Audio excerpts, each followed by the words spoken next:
All right, welcome back, Algebra 2AB. In day 2 of our chapter on triangles, we're going to be talking about evaluating trigonometric functions like sine, cosine, and tangent. We've already dealt with some of these concepts in previous classes, so it's going to be rather brief once again, like the last lesson, so we don't have many examples to go over. We're just going to go over the bare essentials. All right, so what we're dealing with is the 6 trigonometric functions that we're going to be using in our right triangles. That being sine, cosine, tangent, cosecant, secant, and cotangent. Like I said, you guys already have experience with these trigonometric functions from geometry, so it's going to be a little brief in our examples here.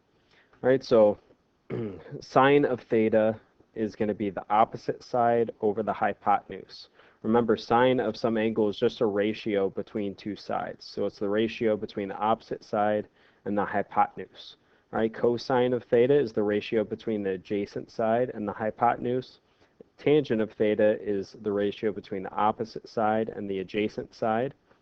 Cosecant is just the opposite.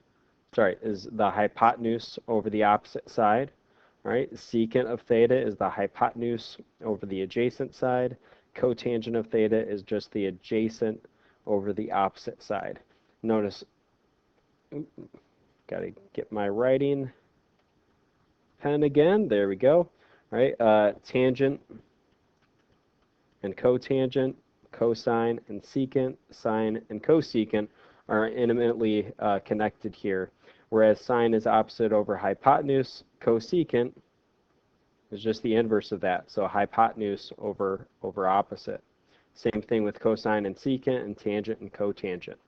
All right, so how we could remember what these 3 fundamental trigonometric functions are is by using SOH-CAH-TOA. All right, so widely known, SOH-CAH-TOA can help us determine what sine, cosine, and tangent means. All right, so SO is SOH, CAH is CAH, and then TOA is TOA. All right, so SO just means sine is opposite over hypotenuse. CAH just means cosine is adjacent over hypotenuse. And then TOA just means tangent is opposite over adjacent. So we can use these to find angle measures as well as side lengths in a right triangle. So that's what we're going to do. All right, so in example 1, first we're just going to start by evaluating the 6 trigonometric functions of angle theta shown in the triangle. Now remember, sine, cosine, tangent, as well as cosecant, secant, and cotangent are just ratios between two sides. All right, but they're ratios with respect to an angle. Okay, so it's with respect to this angle theta right here in this triangle that we can determine these 6 trigonometric functions. All right, so basically imagine that we're sitting at this angle in the triangle. So this is us. All right, if we're trying to find sine of theta, all right, that's the opposite over the hypotenuse according to SOH-CAH-TOA.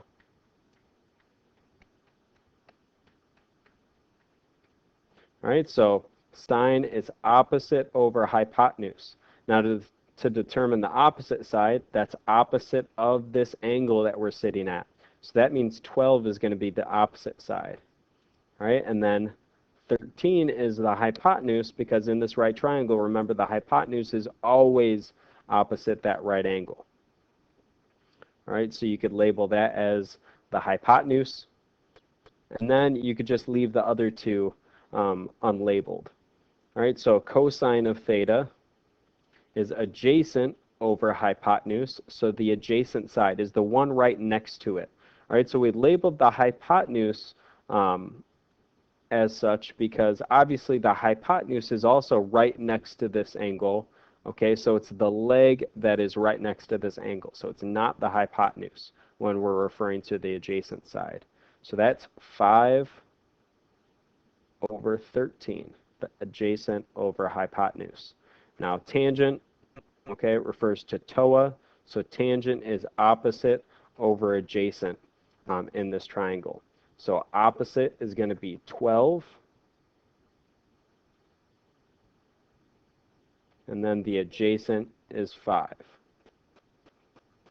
All right, so we can simply figure out the cosecant, secant, and cotangent by just doing the inverse of each one of these. That's why I put them right next to each other. All right, so the cosecant is just going to be 13 over 12. All right, the secant is just going to be 13 over 5. And the cotangent, just 5 over 12, the inverse of tangent. All right, so that's just evaluating the 6 trigonometric functions. All right, so we could write these ratios as fractions. We could also write them as decimals if the question asks for it. So in the next one, it does ask for it. All right, so it's saying use a calculator to evaluate the trigonometric function. Round your answer to 4 decimal places. Okay, so all we have to do is type these into our calculator. So for tangent of 56 degrees, we get 1.4826. Remember, we're rounding to 4 decimal places. So this would be the 10,000th decimal place right there. All right, sine of 35 degrees, that's 0.5736. Now for secant and cotangent, okay, these are a little bit trickier because if you notice on your calculator, you don't got a secant button, or most calculators don't have a secant button, as well as most calculators don't have a cotangent button. So what we've got to do is we've got to figure out how do we type this into the calculator. Now, secant and cosine are related, okay? So secant is just the inverse of cosine. So we could write this as 1 over cosine of 68 degrees. Right? Since it's the inverse of cosine, okay, the inverse would be 1 over that.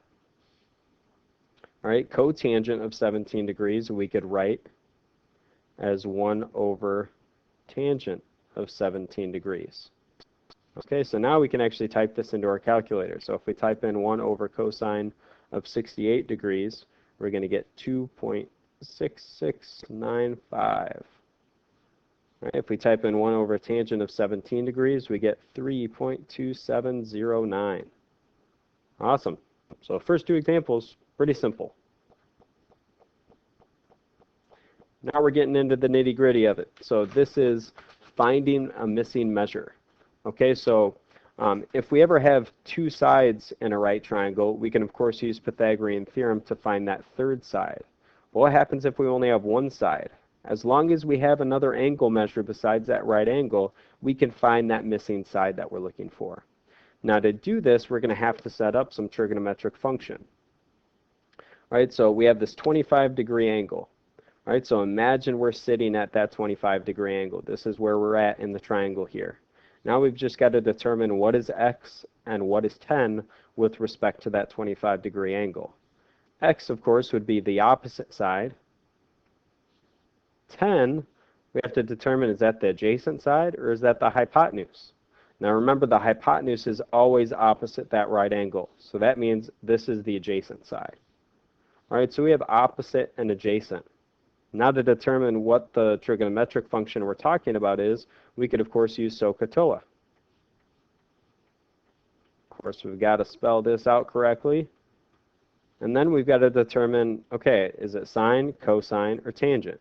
Now we have the opposite and we have the adjacent side, okay, that we're dealing with here. So O and A, that's what we're looking for. We're looking for one of these that has both O and A. Now in this case, that would be tangent. So that's the TOA part, the T part representing tangent. So we're using tangent.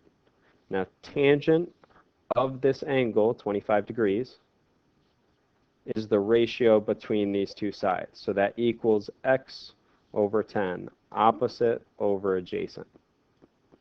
Now from here, we're just solving for x. Now to solve for x, we'd multiply by 10 on both sides to get rid of that division. And that means x just equals 10 times tangent of 25 degrees. We can type this into the calculator. And in this case, we're going to round it to 2 decimal places. So we get 4.66. All right, that's the approximate length of this side. All right, this works because of the ratios. All right, tangent of 25 degrees, like in the last example, all right, we typed in those ratios.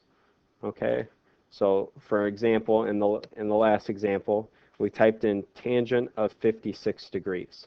That gave us the ratio between the two sides. So 1.4826, and it goes on, of course, is the ratio between the opposite and the adjacent side.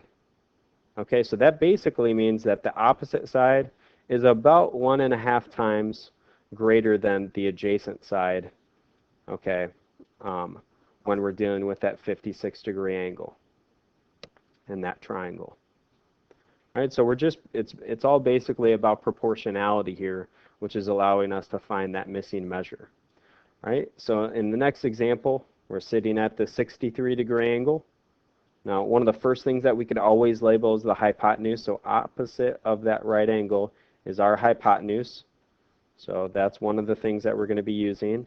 And then that means 3 is the adjacent side. All right, so we're dealing with A and H. Now we just once again look at SOH-CAH-TOA. Okay, and in this case, that would refer to CAH. So CAH means cosine of that angle is the adjacent over the hypotenuse. So cosine of 63 degrees is 3 over x. All right, first we're just going to show how to solve this algebraically, and then we got a little trick here to help us solve for x. All right, first thing that we'd want to do, since we want to solve for x, we've got to get it out of the denominator. So we'd want to multiply by x on both sides. Now, we want to get rid of cosine of 63 degrees. So to get rid of cosine of 63, we would divide. So that means x just equals 3 over cosine of 63 degrees. Okay, the little trick here from start to finish is if we're trying to solve for x and it's in the denominator, all we got to do is just switch these things. So then it says x equals 3 over cosine of 63 degrees. The reason that works is just basically the algebra that we just outlined right here, what we would have to do to get x to be on one side of the equation by itself. Those are the same steps no matter if we were dealing with cosine, of tangent, sine, of a different angle, and a different side length. It doesn't matter. Okay, we arrive at this little trick just because of the algebra here. All right, so 3 over cosine of 63 degrees would give us 6.61. Oops. Undo. 6.61. There we go. All right, and then finally, we're on to our last example. Okay, as you can imagine, once again, we're using SOH-CAH-TOA to find that missing side length. I'm sure you could guess which one we're going to use this time. We're sitting at that 35-degree angle. Okay, we're looking for the opposite side with respect to that 35-degree angle. And then this side is opposite the right angle, so that's the hypotenuse. So in this case, we're looking for O and H, and that appears right here. So that means we're going to use sine. So sine of that 35-degree angle is the opposite over the hypotenuse, which is x over 4. Now, once again, to get x by itself, we just multiply by 4. So that means x is just 4 times sine of 35 degrees. All right, and if we round that to 2 decimal places, we get 2.29. Awesome, folks. That's it. All right. If you have any questions, make sure to email me. And like always, I'll be posting the homework as well as the answers onto Google Classroom. All right. Thank you and have a good day.